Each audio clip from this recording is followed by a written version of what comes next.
everyone, welcome back to MB Classes Labor Law and HRM. Today we are cracking one of the most important topic learning that is covered in Unit 4 Organization Behavior. Even it's also covered in Code 17 and Code 8. If you are preparing for Code 17 Management, Code 8 Commerce, so this topic for you. Even if you are studying the MBA, BBA, BCA, BCom, its syllabus come under the Organization Behavior. Firstly, we understood the concept of learning, big three mechanism, andragogy, Robert Gagné 9 event of instruction, Bloom taxonomy, classical conditioning. What is the learning? Learning is relatively permanent change in behavior or potential for behavior that occur result of experience और practice. क्या है? Relatively permanent है. हमने permanent नहीं बोला, relatively permanent है. कभी कभी एग्जाम पूछ लेता है कि ये लर्निंग क्या है, टेम्पररी या परमानेंट है, रिलेटिवली. तो ये टॉपिक आपको पता होना चाहिए. इसके थ्रू हम लर्निंग कर रहे हैं अपने पास्ट एक्सपीरियंस के बेसिस पे या प्रैक्टिस के बेसिस पे. तो ये बहुत इजी डेफिनेशन है कि हमारे बिहेवियर में जो चेंजेस आ रहे हैं just because of our experience, our practice, that's called the learning. Keyword for the exam you can memorise on this terminology. Relatively permanent, what is it mean? Temporary change due to the fatigue, drugs और illness are not learning. उन्होंने बोला कि ऐसे suppose करो मैं आज आपको नहीं पढ़ाऊं क्योंकि मेरी तबीयत खराब है, तो ये तो मेरी कोई लर्निंग नहीं है ना. तो उन्होंने बोला कि अगर आपकी लाइफ में कुछ चेंजेस आ रहे हैं, लर्निंग क्या है? एक चेंज है ना, आपके बिहेवियर में जो चेंज है वो लर्निंग है. मतलब आपके बिहेवियर में जो मॉडिफिकेशन हो रहा है वो लर्निंग है. अगर वो टेम्पररी चेंज हो रहा है ड्यू टू द थकावट, due to the drugs, illness, तो are not learning. Learning must stick और प्रेसिस्ट ओवर टाइम. ये क्या है? जब आप कंटिन्यू, जैसे अब आप पढ़ रहे हो भी तो इट्स कॉल्ड द लर्निंग. ठीक है ना, कि आप कभी सडनली आपने कभी एक वीडियो खोल के देख लिया और आपने पढ़ लिया, तो ये आपकी लर्निंग नहीं है. तो ये क्या, रिलेटिवली परमानेंट है, टेम्पररी चेंजेस पे नहीं होती. सेकंड पॉइंट है इस चेंज, क्योंकि चेंजेस में ही आपकी लर्निंग है. आप कहीं कंफर्ट जोन से जब बाहर निकलते हो तब आपको बहुत सारा, जब कहते हैं जब हम वर्क करते हैं किसी ऐसे एटमोसफेयर में, किसी एमएनसीज में वर्क करते हैं, तब हमारा लर्निंग होती है. तो चेंज के ही बेसिस पे लर्न होती है. तो अब क्या है, चेंज किसके बेसिस पे होना? एक्शन और थॉट प्रोसेस. या तो हमारे एक्शन में होना चाहिए या हमारे माइंड में होना चाहिए. ठीक है. Learning implies shift, either you do something differently और यू थिंक डिफरेंटली. तो इज द बोथ एक्शन और थॉट प्रोसेस. थर्ड है experience, because we learn based on experience और practices. It is not innate, ये हमें मिला नहीं है. It's acquired learning required from interaction with the environment. जब हम इन्वायरमेंट से इंटरेक्ट करते हैं, रीडिंग, प्रैक्टिसिंग, ऑब्जर्विंग, तब हमें लर्निंग मिलती है. तो आप ये जैसे करेक्टरिस्टिक भी याद कर सकते हो, और ये तीनों इंपॉर्टेंट है क्योंकि इन्हीं के बेसिस पे हम लर्निंग समझते हैं. तो आपको लर्निंग समझ में आ गई होगी. लर्निंग क्या है? जो हमारे चेंजेस होता है, जो हमारी मॉडिफिकेशन है बिहेवियर में ड्यू टू द एक्सपीरियंस और प्रैक्टिसेस. ब्लैक बॉक्स कंसेप्ट है. We can not see learning happen inside the brain but we see the change in behaviour. Black box concept क्या हुआ? सपोज हमारा माइंड है. अब आपको ये नहीं लग रहा होगा मेरे माइंड में क्या चल रहा है, आप तो नहीं समझ सकते ना. लेकिन जैसा मैं बिहेवियर है, जैसे मैं आपको पढ़ा रही हूँ, ये इसके बेसिस पे आप समझ सकते हो. तो ब्लैक बॉक्स कंसेप्ट क्या होता है? We can not see learning happen. Learning तो कंटिन्यूस चलती रहती है हमारे माइंड में. तो जो मेरे माइंड में जो लर्निंग चल रही है you can't see, but you can see A change in my behaviour. जब देखोगे स्लोली स्लोली, जब मेरा बिहेवियर, जब मैं अच्छे से कहीं मेरा बिहेवियर के बेसिस पे आप लर्निंग देख सकते हो. तो ये हमारा ब्लैक बॉक्स कंसेप्ट तरीके से देखो. बिफोर आप ये हो, ठीक है, अभी आपको कंफ्यूजन हो रहा है मैं क्या पढ़ूं, कैसे करूं. बाद में क्या हुआ, आप जो कंपनी में पहले एमएनसीज में गए तब आपने, बिफोर आपकी ऐसी कंडीशन थी, आफ्टर आप वहां पे एडजस्ट हो गए इन्वायरमेंट पे, तो आपकी लर्निंग हुई. तो मतलब चेंज हुआ तो लर्निंग है. ठीक है. उसके बाद रिलेटिवली परमानेंट, क्योंकि ऐसा नहीं है कि एक टेम्पररी चेंजेस के. उसके बाद आपने एक्सपीरियंस कहाँ से एक्वायर किया? थ्रू द इन्वायरमेंट, अपने कलीग्स, अपने एम्प्लॉय से किया. तो ये टेम्पररी नहीं है, ये हमेशा रखना, ये acquire through the interaction. Big three mechanism है. आप पूरा लर्निंग पढ़िए कि हमारी पूरी जो लर्निंग है ना, ये तीन मैकेनिज्म पे रुकी हुई है. ये आपको अच्छे से पता होना चाहिए. आप कहीं भी पढ़ जाइए, सारा अगर आपको लर्निंग का कंसेप्ट पढ़ना है, जितनी भी थ्योरी है ये सारी इसी के अंडर आती है. तो पहली मैकेनिज्म क्या है? सिग्नल के बेसिस पे. जैसे आपने अभी हम डिटेल में पढ़ेंगे क्लासिकल कंडीशनिंग. सिग्नल के बेसिस पे simple idea, we learn that thing a predict thing we. जैसे हमने एक चीज सीखी तो हम दूसरी चीज को प्रेडिक्ट कर सकते हैं. ठीक है. मैं आपको लर्निंग पढ़ा रही हूँ तो आप इससे भी ज्यादा एक्सपेक्ट कर सकते हैं. अगर आपने देखा इसके एग्जांपल, मैंने इस एग्जांपल के साथ इसलिए लिया है क्योंकि आप अच्छे से समझो, क्योंकि ये जेआरएफ ओरिएंटेड है. आपको हर चीज, भले हम छोटा सा टॉपिक कवर करें, लेकिन आपको अच्छे से समझ में आना चाहिए. रियल लाइफ के, you see the boss car in the parking. Lot, you feel nervous. आपने सोचा नहीं माइंड ने कि आपको नर्वस फील होना है, लेकिन आप क्या हुए, नर्वस फील हुए। तो ये कहलाती है सिग्नल। मतलब आपके माइंड में आपने थिंग, मतलब आपने क्या दिया कि thing a predict thing be, मतलब आपने बॉस की कार को देखा और सिग्नल गया आपके माइंड में और आपने उसको रिस्पॉन्स किया एज द बेसिस पे से कैसे आपने नर्वस फील किया। तो क्लासिकल कंडीशनिंग थ्योरी में सिग्नल के बेसिस पे, तो मैकेनिज्म में ये क्या हुआ, आपने किसी चीज को देखा उसके बेसिस पे आपने उसका बिहेवियर को इंटरप्रेट किया आपके दिमाग में। दूसरी है मैकेनिज्म कॉन्सिक्वेंसेस ऑपरेंट कंडीशन, जो आपने बीएफ स्किनर की हम पढ़ेंगे। इसमें क्या है, वी डू थिंग दैट पे ऑफ, जिनसे हमें पैसा मिलता है वो हम चीजें करते हैं, और जो हमें हर्ट करती है उन्हें हम नहीं करते। जैसे फॉर एग्जाम्पल कोई इंप्लॉय वर्किंग है तो वो क्या करेगा, अगर उसको अच्छा परफॉर्म किया, अगर आपने उसको रिवॉर्ड दिया तो वो और अच्छा परफॉर्म करेगा। तो ये क्या है, एक्टिव है, और ये क्या हमारा पैसिव है, क्योंकि आप सिर्फ देख लिया, प्रेडिक्ट कर लिया, ठीक है, ये एक्टिव है क्योंकि इसमें आपको एग्जीक्यूट करना पड़ता है। तो you stay late to finish in, suppose आप लेट डेली आप ऑफिस में लेट रुक रहे हो, बॉस ने आपकी तारीफ कर दी, you are very hard working, ठीक है, तो अब आप क्या हुआ है, अब अगेन भी आप और ऑफिस में लेट स्टे करोगे, ठीक है। मैकेनिज्म सी है कॉपिंग सोशल लर्निंग, जो अल्बर्ट बंद्रा की हम पढ़ेंगे। ये 3 पिलर हैं हमारे पूरे लर्निंग कंसेप्ट को, तो आपको तीनों पता होनी चाहिए, इन्हीं से हमारी लर्निंग इनेट होती है। सिंपल आइडिया, वी आर, क्योंकि हमारा माइंड क्या है, हम चाहते हैं कि जो दूसरों ने, जैसे हम बहुत सारी चीजें ऑब्जर्व करते हैं अपने आसपास, हम देखते हैं कि जो दूसरे मिस्टेक कर रहे हैं वो हम नहीं करें, क्योंकि हमारे पास आजकल इतना टाइम नहीं है कि हम उन मिस्टेक को पहले सफर करें फिर हम लर्न करें। नहीं, हम ऐसा भी कर सकते हैं कि हम दूसरों से लर्न कर सकते हैं। तो we are lazy, we don't want to make a mistake ourselves, so we watch others. Real life में बोलो कि अगर एक न्यू एम्प्लॉय आया आपके ऑफिस में, ठीक है, तो आपने देखा कि कोई एक एम्प्लॉय है, वो 2 आवर का ब्रेक ले रहा है लंच का, ठीक है, और उससे बॉस कुछ भी नहीं कह रहा, तो आपने क्या किया, उससे बोला कि इज इट ओके है, कोई आपको नहीं फायर करेगा, तो आपने भी 2 आवर्स लिए। ये कहलाती है लर्निंग। ये ऐसी है, जब हम दूसरों को देख के सीखते हैं उसे हम बोलते हैं सोशल लर्निंग। तो ये 3 पिलर है जिस तरीके से, signal, consequences and copy. Classical condition, signals मतलब वो ये आपका रिस्पॉन्स के बेसिस पे, अनकंडीशनल रिस्पॉन्स के बेसिस पे, ये पैसिव एसोसिएशन है, ये एक्टिव चॉइस है, ये विकेरियस है, क्योंकि हम इसमें ऑब्जर्वेशन के बेसिस पे करते हैं, ठीक है। कॉन्सिक्वेंसेस वही repeat, reward, punishment, stop, action, जो मैंने आपको डिटेल में पढ़ा दिया, ठीक है। ये B3 मैकेनिज्म, इनके बिना लर्निंग कुछ भी नहीं है, ये सारा कंसेप्ट इन्हीं के अंदर आता है, पूरा लर्निंग इन्हीं पे बेस्ड है, 3 पिलर पे। अब आते हैं एंड्रागोगी, क्योंकि आप तो मानो कि आप किसी एम्प्लॉय में किसी किड्स को पेडागोगी तो नहीं पढ़ाओगे। जैसे 2 कंसेप्ट होते हैं, आपने पेपर में पढ़ा हुआ, पेडागोगी, एंड्रागोगी। जब हम किसी किड्स को उनको मेथड्स बता देंगे किड्स को कैसे पढ़ाना चाहिए, तो इट्स कॉल्ड द पेडागोगी। तो अब आप कंपनी वर्क करो तो इतना अज्यूम मान के करते हो ऑल आर अडल्ट, तो हमें क्या पढ़ाएंगे उन्हें, एंड्रागोगी। तो आर्ट ऑफ अडल्ट लर्निंग, जो बड़े बड़े एम्प्लॉय हो उनको कैसे हमें लर्न करना चाहिए, उनकी कैसे हमें उनको बताना चाहिए, वो कैसे लर्न कर सकते हैं। तो ये किसने दिया था, पहली बात आपको पता होना चाहिए, ये किसने दिया था, मेलकॉम नोब्स ने, ठीक है।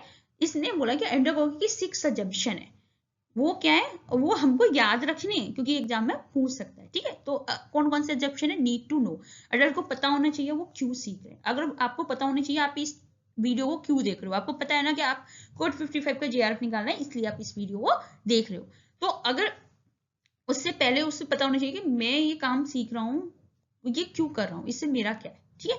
सेल्फ कंसेप्ट, अब adult see themselves as a response, self directed, they send them spoon food, क्योंकि वो स्पून फीडिंग तो नहीं है कि जो हमने दिया आपने एज इट इज कर लिया। अब वो क्या, उनको उसको एज ए रिस्पॉन्सिबल की तरह अपने उस कंसेप्ट को समझेंगे। जैसे मैं आपको अगर लर्निंग पढ़ा रही हूँ तो आप अपने अकॉर्डिंग लर्निंग को देखोगे। Then experience, adult come with a reservoir experience, their resources of learning using case study, their own past work। तो अब उसको रिलेट कर वो अपने एक्सपीरियंस के बेसिस पे भी अडल्ट लर्न कर देते हैं जो भी उन्होंने किया। Readiness to learn, adult become a ready to learn things that help them cope up with real life situation। जो उन्होंने सीखा अब क्या है, वो उन चीजों से हेल्प करते, जो रियल लाइफ सिचुएशन जॉब है वो लर्निंग उस चीज में अब उन प्रॉब्लम को सॉल्व कर सकते हैं। Orientation to learning, adult are problem center not a subject center, ठीक है। क्या है, प्रॉब्लम सेंटर है, कोई सब्जेक्ट सेंटर नहीं। चाइल्ड क्या है, I am learning math, suppose एक एग्जांपल, चाइल्ड क्या कहेगा, बट अडल्ट क्या सोचेगा, I am learning text calculate, I am learning calculator my text. मतलब वो प्रॉब्लम देखेगा कि प्रॉब्लम क्या आ रही है, उसको मुझे कैसे सॉल्व करना है। और जो बच्चा है वो कैसे करेगा कि यस ये मुझे सब्जेक्ट पढ़ना है। तो ओरिएंटेशन टू लर्निंग कैसा है, प्रॉब्लम सेंटर्ड है, ठीक है। मोटिवेशन क्या है, adult respond to external motivate, क्योंकि उसको कहीं ना कहीं उसको पता है अगर वो अच्छे से परफॉर्म करेगा वो सैलरी मिलेगी, और एज वेल एज वो मोटिवेट होगा इंटरनल के बेसिस पे भी, जैसे job satisfaction and self esteem. तो ये 6 अजम्पशन है कि उसको खुद पता होना चाहिए वो क्यों करना है, फिर उसका खुद का कंसेप्ट क्या है, फिर उसने पास्ट एक्सपीरियंस से क्या लर्न किया, फिर उसे रेडी टू लर्न इस तरीके, और फिर उसका ओरिएंटेशन क्या है, मोटिवेशन, इनके बेसिस पे अडल्ट लर्न कर सकता है। तो ये हम एम्प्लॉय में एज एचआर इनको अपना सकते हैं, ठीक है। एंड्रागोगी ये क्या है, एडवांस कंसेप्ट है, एग्जाम में जो पूछे जाते हैं। कोई आपसे ये नहीं पूछेगा कि यस आप लर्निंग की सिंपल सी डेफिनेशन बता दो, वो आपसे पूछेगा अच्छा एंड्रागोगी क्या है लर्निंग में, तो ये किसने दी थी, तो ये आपको। अब हमने रॉबर्ट गैंगनी ने 9 इवेंट ऑफ इंस्ट्रक्शन दिए थे, उन्होंने बोला कि उन्हें इसलिए बोला कि हम इंस्ट्रक्शन किस तरीके से देनी चाहिए जिससे वो सीख सकें, ठीक है। तो पहला उन्होंने बोला प्रिपरेशन, पहला जो उन्होंने 9 इंस्ट्रक्शन दिए थे किस तरीके से हम दे सकते हैं। तो पहला है प्रिपरेशन के अंदर देखते हैं हम gain attention, use sudden noise, proactive question है जो विजुअल। सपोज करो कि मैं आपको अगर ऐसे ही पढ़ाऊं बिना किसी एग्जांपल के, बिना किसी एक्सपीरियंस से, तो आप नहीं आओगे ना। टीचर एक्शन कैसा होना चाहिए, सडन, एकदम लाउड होना चाहिए, प्रोएक्टिव क्वेश्चन में विजुअल स्टिमुलस, मतलब विजुअल है ना, मैं आपको पीपीटी दिखा रही हूँ तो कहीं ना कहीं तो आपका अटेंशन, पहले सबसे पहले मैं क्या करूंगी, अटेंशन को गेन करूंगी। फिर second, inform learner of objective, आप मैं क्यों पढ़ाऊं आपको, ठीक है। Tell them what they will be able to do by the end, अगर आप इसको पढ़ोगे तो मैंने बताया आप अपना जेआरएफ क्रैक कर सकते हो। तो मतलब इस तरीके से मैं आपको इन्फॉर्म कर रही हूँ कि कंटेंट में मैं ये पढ़ाऊंगी, और इस तरीके से आप एग्जाम निकाल सकते हो, ठीक है। Stimulate recall for prior learning, prior learning में तो हम रिलेट करेंगे, ये ऑर्गेनाइजेशन भी हमने ये टॉपिक पढ़ लिए। अब क्या करना करोगे, connect new information what they already know, आपने लर्निंग पढ़ा होगा हर जगह, अब लर्निंग को हम थोड़ा सा एडवांस वे में लेके जाएंगे। तो ये क्या हो गया, प्रिपरेशन फेज में 3 हमारे पॉइंट्स इवेंट्स हो गए। अब आता है सेकंड, इंस्ट्रक्शन, ये हमारा फर्स्ट है। इंस्ट्रक्शन के अंदर प्रेजेंट द स्टिमुलेट, अब मैं आपको कंटेंट दिखा रही हूँ, teach the actual material, chunk organise जो भी मैं आपको सिखा रही हूँ, ठीक है। देन प्रोवाइड लर्निंग गाइडेंस, अब मैं एग्जांपल दे रही हूँ, मेनोमेनिक्स, सीमेंटिंग, इनकोडिंग टिप्स, ये सब बता रही हूँ। अब मैंने कहा कि आपको लर्निंग गाइड कितना, अब मैं आपको गाइड कर रही हूँ, ठीक है, based on example. Elicit performance, अब उसके basis ask learner to do, अब मैं आपको बोलूँ कि यस कल मैंने आपको परसेप्शन पढ़ाया था, अब आप मुझे परसेप्शन के प्रोसेस बताइए कमेंट में। तो ये क्या होगा, मैं प्रैक्टिस करने के लिए दे रही हूँ। प्रोवाइड फीडबैक, अगर आपने कुछ गलत बताया तो मैं आपको करेक्ट करूंगी, अगर आपने सही बताया तो मैं आपको प्रेज करूंगी, उसके बेसिस पे। अब ये इंस्ट्रक्शन हो गए। देन ट्रांसफर, असेस परफॉर्मेंस, अब मैं देखूंगी जब आप एग्जाम दे के आओगे, अगर कभी मॉक टेस्ट कंडक्ट करेंगे आप कितना कर सकते हो, ये जो मैं आपको पढ़ा रही हूँ उसने आपने कितना इनपुट लिया और उसका आउटपुट किसके बेसिस होगा, जो मैं मॉक एग्जाम कंडक्ट कराऊंगी। इनहेंस रिटेंशन ट्रांसफर, अब आप इन अपनी नॉलेज को जो लर्निंग कर रहे हो उस अपनी रियल लाइफ में भी अप्लाई कर सकते हो जब आपको कोई नई चीज सीखनी है। तो इन्होंने सबसे पहले आपको एग्जाम के पॉइंट ऑफ व्यू से क्या पढ़ना चाहिए, रॉबर्ट गैंगनी ने क्या दिया था, 9 इवेंट ऑफ इंस्ट्रक्शन दिए थे। Gain attention, inform learner, stimuli, मतलब ये पूछेगा तो नहीं पर ये चीजें आपको पता होनी चाहिए। अब आते ही बहुत इंपॉर्टेंट फेवरेट टॉपिक है ब्लूम टेक्सोनॉमी, जो कि अभी यूनिट 1 में भी टीचिंग एप्टीट्यूड में पढ़ोगे, लेकिन यहाँ पे भी हमें पढ़ना है। The level of learning, Benjamin Bloom categorise learning into 3 domains, ठीक है। पहला है कॉग्निटिव डोमेन, कॉग्निटिव डोमेन क्या होगा, हमारा माइंड लेवल, ठीक है, हमारा मेंटल स्किल, हमारा knowledge, head thinking process. Second हो गया अफेक्टिव डोमेन, अफेक्टिव डोमेन हो गया आपकी feeling, attitude, behaviour, growth in feeling, ठीक है, ये हो गया अफेक्टिव, मतलब आप अफेक्ट हो रहे हो किसी चीज से। कॉग्निटिव आपका माइंड है। साइकोमोटर डोमेन क्या होगा, hands, doing, manual, physical skill, जो आप कुछ सपोज आप बाइक राइड कर रहे हो तो ये कैसा हो गया, साइकोमोटर डोमेन्स हो गया। तो ब्लूम डोमिनेशन ने क्या बोला था कि ऐसे नॉलेज, स्किल और एप्टीट्यूड, ठीक है, नॉलेज हो गया आपका कॉग्निटिव डोमेन, स्किल हो गया आपका साइकोमोटर डोमेन, और ए हो गया अफेक्टिव डोमेन, एप्टीट्यूड, ठीक है, ये आपको याद रखना पड़ेगा, ठीक है। अब हम पढ़ेंगे कॉग्निटिव डोमेन हायरार्की। सबसे पहले क्या करना है, रिमेम्बरिंग, आप रिकॉल करो, अगर मुझे लर्निंग पढ़ना है तो मैं पहले रिकॉल करूंगी कि मैंने क्या क्या स्टडी करी थी, उसके fact, basic concept, then understand करो उसके टॉपिक को, ठीक है, किस तरीके से मुझे क्लासीफाई करना है, देन अप्लाई, जो आपने समझा हुआ टॉपिक है उसको कैसे न्यू सिचुएशन में यूज कर सकते हो, मतलब एग्जीक्यूट कर सकते हो। देन उसको एनालिसिस करो कि ऑल अदर आइडिया को उससे कंपेयर करो, डिफरेंशिएट करो और उसको ऑर्गेनाइज करो। देन इवेल्युएटिंग, जो आपने लिया है, लर्निंग सीखी है, उसका क्या आपने सही किया, अप्रेज, मतलब जो अप्रेजल किया उसको इवेल्युएट करो ना। देन आप क्रिएटिंग, उसके बेसिस पे आप अब नया प्रोडक्ट डिजाइन कर सकते हो, असेंबल कर सकते हो और कंस्ट्रक्ट कर सकते हो। ये 6 स्टेज होती है कॉमन कॉग्निटिव डोमेन हायरार्की की। अब इसको थोड़ा सा डिटेल में पढ़ते हैं, ठीक है, क्योंकि ये बहुत जरूरी है। सबसे पहले हम रिमेम्बरिंग से याद रखना आप रिकॉल में क्या है, आपने retrieve relevant knowledge from long term memory, जो आपने क्या सा इसमें आप क्या क्या वर्क वो कर सकते हो। कॉग्निटिव डोमेन क्या होता है, थिंकिंग एंड नॉलेज होता है ना, माइंड का वर्क होता है। तो इसमें क्या है, define, list, recall, duplicate, memorise. तो एग्जांपल कह सकते हो, as a HR training can list of 5 provision of factory act, जो फैक्ट्री एक्ट है उसके 5 प्रोविजन को लिस्ट बनाएगा। देन अंडरस्टैंडिंग मतलब कंप्रहेंशन, और उसे डिटेल में कैलकुलेट करना है, ठीक है, डिटेल में उसे मेंशन करना है। Determine the meaning of instruction message, explain, classify, describe. इसमें ट्रेनिंग क्या करेगा, अब उन्होंने बोला कि why the factory act required a creche, मतलब जो वीमेन के लिए फैक्ट्री एक्ट क्यों रिक्वायर्ड है, क्योंकि आपको पता है 30 वुमेन होती है तो हमें एक क्रच होना चाहिए, ठीक है। अप्लाई, अब उसको अप्लाई किया, carrying out a using procedure to giving situation, calculate, solve, use, domestic. अब training can calculate overtime basis for worker using this formula, तो इसके बेसिस से वो फॉर्मूले को यूज कर सकता है। उसके बाद तुम एनालिसिस करोगे, breaking material into part, detecting how they related. अब उनको क्या किया, एनालिसिस किया, देन इवेल्युएट किया, आपने क्या किया, जज किया कि अच्छा आपने जो किया है वो किया है या नहीं है। तो ट्रेनिंग क्या कर सकता है, इसमें क्रिटिक कर सकता है कंपनी को और सजेशन भी दे सकता है। देन क्रिएटिंग क्या है, putting element together from a novel coherent world. इसमें फिर दोबारा से आप ट्रेनिंग क्या करेगा, एक नया मॉड्यूल क्रिएट करेगा। पहले क्या थे, पहला जो हम 2001 से जो हमारे ब्लूम ने दिया था, उससे पहले क्या था, ये इवेल्युएटिंग लास्ट स्टेज थी। लेकिन अब क्या हुआ, अब आफ्टर 2001 में ये उन्होंने मॉडिफाइड किया था, एंडरसन एंड कोर्थवाल ने उसके रिवाइज ओरिजिनल नेम में। अब इन्होंने बोला कि जो सिंथेसिस है वो सबसे लास्ट स्टेप है आपका, ठीक है। तो ये आपको पता होना चाहिए कि क्रिएटिंग जो है वो सबसे highest order of learning. Bloom taxonomy का आप सेकंड डोमेन पढ़ेंगे, affective domain, it means attitude और बिहेवियर, ठीक है। अभी सबसे पहले हायरार्की किसने दी, कोर्थवाल और ब्लूम ने। सबसे पहले क्या लेवल होगा, रिसीविंग, विलिंगनेस टू लिसन, ठीक है, आपने लिसनिंग किया, then respond, then you participate actively, I am participating and I am replying.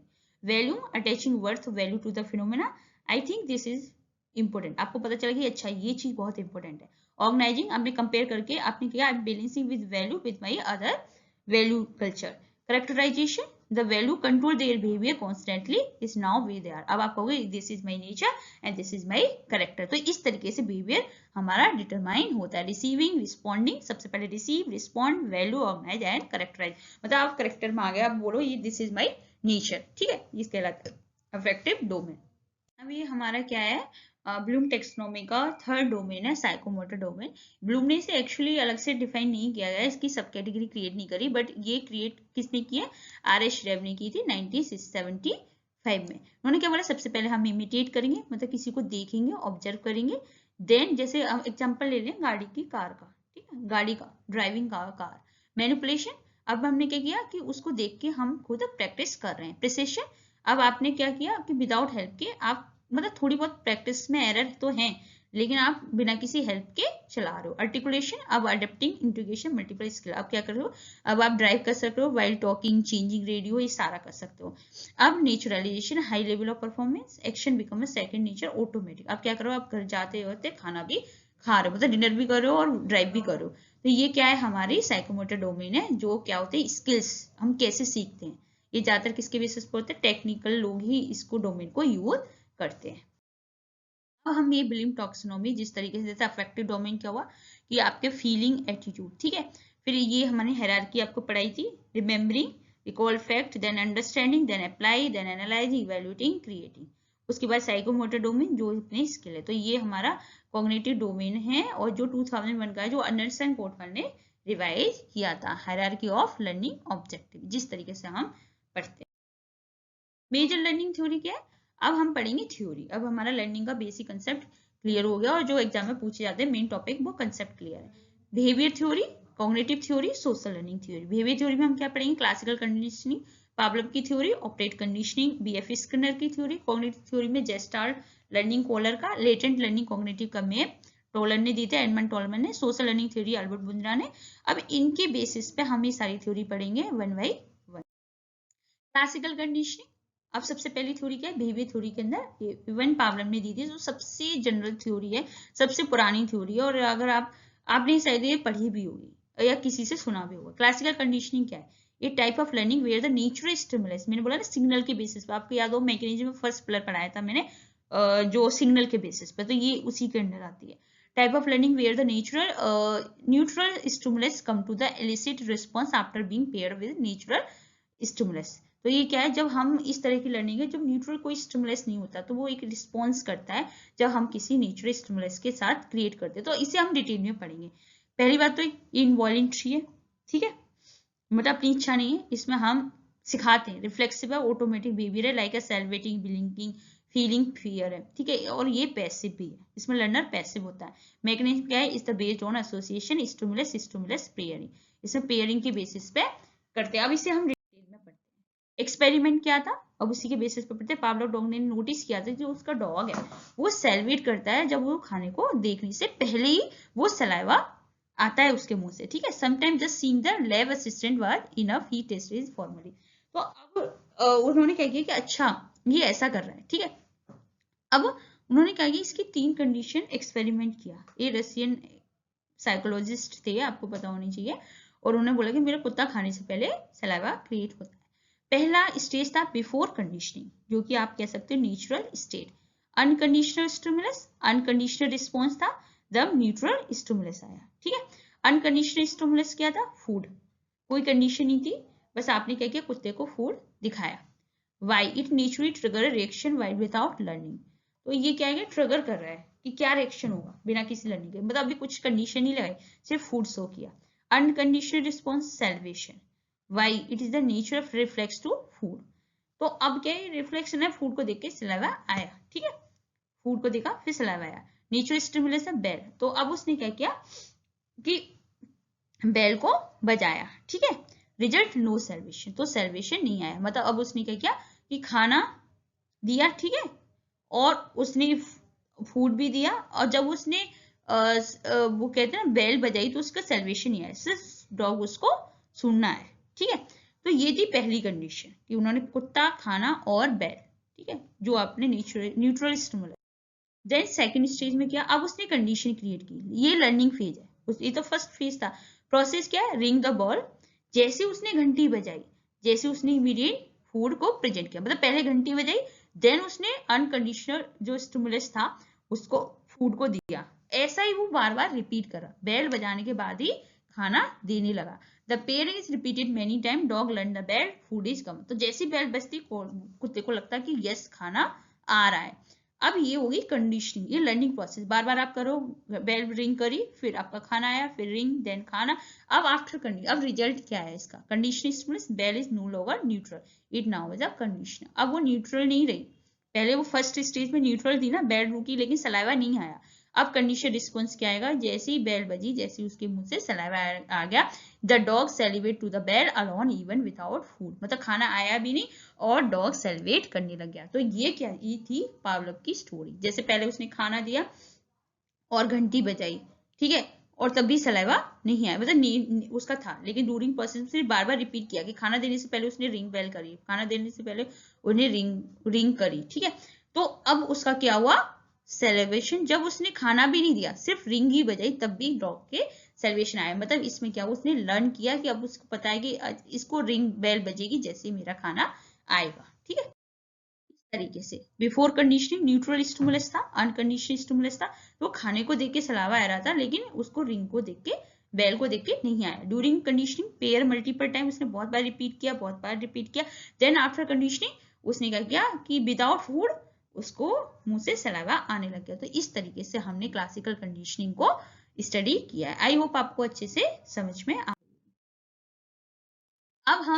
अब ये वीडियो बहुत लंबी है, नेक्स्ट वीडियो में हम पढ़ेंगे social learning theory, cognitive learning theory, reinforcement strategy, operate conditioning, OB modification, Kolb experience learning and programming learning. तो आप, उम्मीद करती हूँ आप नेक्स्ट वीडियो में ये सारी थ्योरियों को अच्छे से क्लियर कर लेंगे, सारे concept. Thank you so much, मिलते हैं नेक्स्ट वीडियो में लर्निंग थ्योरी के साथ।